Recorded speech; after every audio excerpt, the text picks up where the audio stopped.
Alrighty, hey guys, this is Think Outside the Cube, and here I'm finally going to be doing a full tour and sort of update on my brother's car. This is a 2012 Jeep Patriot Limited. It just rolled 50,000 miles, and there's a few things that have happened to it. As you can see, the thing is absolutely filthy, so if you can't stand a dirty car, please do not watch this video. Typical college kid, he has no money for a car wash and no time to wash it himself. So as you can see, the thing is absolutely just gross. But as you can see, he has all the stickers on the back. So far, it's held up decently well. We had an ABS light come on, and thankfully that was just a wheel sensor. But you know what that means. If one goes out, you've got 3 more that are about to go out. So we've got that to look forward to. Powertrain-wise, no news there. The vehicle was towed just because my brother can't read the signs in the town he lives in. So, I mean, it wasn't damaged or anything. It was just, that's another thing to update on. My brother thinks the chrome mirror caps and chrome door handles look good on the car, so he hasn't taken them off. I absolutely think they're tacky, but to each their own. It's his car, so he can do what he wants. Coming up front, halogen headlights, halogen fog lights. Of course, the typical Jeeps, I think it's 7-slot grill up there. I'm not going to count. I'm sure someone will correct me. Right after we purchased the car, we put these Goodyear Wrangler SRA tires on it. These are P215 65R 17-inch alloys. They look good. The Limited, this one really doesn't have that many options. It's basically just got alloys and leather. It's got satellite radio, heated seats, stuff like that, but it's nothing compared to like a Grand Cherokee or anything like that. So I guess we'll go ahead and hop inside. Here's your typical Chrysler key. No frills, but I mean, it gets the job done. Coming inside, as I said, this thing is filthy. Excuse it or stop watching. We'll go ahead and start it up. As you can see, mileage, we're looking at 50,023 miles.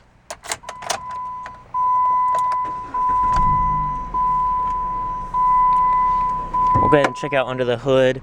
If I didn't mention, I'm actually just going to be doing an update and full tour on this car, and not, I said in my Thanksgiving startups I was going to do a thing of all the family cars, an update on all the family cars.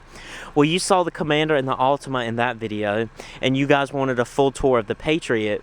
And so I'm just going to wait and do a 60,000 mile update on my Civic. It's on the other side of the boat. We brought the boat back home from the beach house just because we're in like winter preparation mode and we don't pay for storage on it. But the Civic's over here. It's doing good. As you can see, I've got a few stuff mounted on my windshield. You can't really see that because of the glare, but I did get a radar detector and a dash cam on Black Friday, so got some deals there. You guys will see that. I'm at like 58,200 on that, and so you guys will see an update around 60,000 mile mark. My oil change is at 59 something, so I just figured I'd do an update on this car and then do a separate video for the Civic. But let's go ahead and check out under the hood. As you can see, my brother parks underneath a tree where he lives, and so as you can see, it's absolutely filthy under here. And on the hood, as you can see, there's like this just goo all over it. But under the hood, we have a 2.4 liter inline 4, dual variable valve timing. Really nothing to report here. It's an adequate powertrain. Nothing really just blows your mind away, but I couldn't imagine this car with the base 2 liter because this is the upgrade engine. I would have liked to see the 3.2 liter V6 in this vehicle, but I definitely wouldn't want the 9-speed auto. I would much prefer this having the CVT. But anyways, nothing to report here. This one is front-wheel drive. I think you can get all-wheel drive on these things, not too sure, but we'll go ahead and check out the interior. So coming back inside, I'm a really big fan of the color of the vehicle. The deep red and then the black leather does contrast really well. Coming to your door panels, really nice soft touch materials, very, very foamy soft touch on the top of the door panel. Padding down here, window, locks, and power mirrors. Of course, storage and speakers down below. Looking at your seats, these seats, they're leather. Just by touching them, you can tell that it's not real leather. But to me, it's still better than cloth just because cloth stains so badly. Of course, coming inside, hard touch dashboard, but everything's pretty solid. Graining is pretty smooth too, so no real complaints there. Looking at our steering wheel, it does have the updated Jeep steering wheel. Of course, audio controls on the back of the wheel, cruise, and then controls for your little driver information system. We are averaging like 25 in this car, so nothing good, but I'm only averaging like 27 in the Civic, so it's not that much worse than my car. And you get much more ground clearance and room in this one. So headlights and blinkers, as well as panel dim over there, and then over here you have your variable intermittent speed wiper and rear wiper control.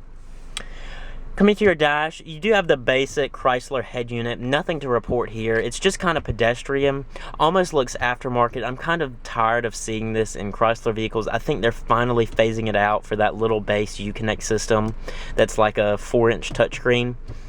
I would have loved to see that implemented here, but this is old trusty. You can't really beat it. It does have auxiliary input, satellite radio, AM, FM, and a 6-disc CD slot. Bluetooth as well. Just kidding, not equipped with Uconnect phone, but they're too lazy to take out the buttons for it. That's real nice. Coming down below, you do have single zone automatic climate controls. You can easily just set the temperature and leave it. Put this on auto, set your temp, and put this on auto. Below that, dual stage heated seats for the driver and front passenger. The Friver, that's a real thing. 12-volt power outlet. Here's your CVT controller right here. Of course, reverse, no backup camera, neutral drive, and of course you do have an auto stick feature, and I think it does simulate like 6 gears or something like that.